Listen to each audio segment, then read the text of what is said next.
ওয়ালাইকুম আসসালাম। চমগর বাড়িটাকে চিনেন? তোমার তো বাজান চিনলাম না, তোমার বাড়ি কেমনে চিনবো?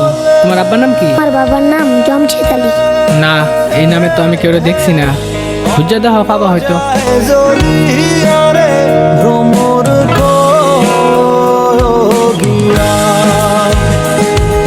চাচা, আমার বাড়িটা তো আমি চিন্তাছি না, কি আমার বাড়িটা চিনেন? আমি মাদ্রাসাতে পড়ি, মাদ্রাসা ছুটি দিছে, সবাই বাড়িতে গেছে। চাচা, আমারও বাড়িতে চাইতে মন চাইতেছে। মাদ্রাসাত তাইছো তো বাড়ি ছিল না, কই যাবা? সন্ধ্যা হয়ে যাইতেছে, মাদ্রাসাত ফিরে যাও গা, যাও গা যাও। কইও রে ভ্রমর কৃষ্ণর বুঝাইয়া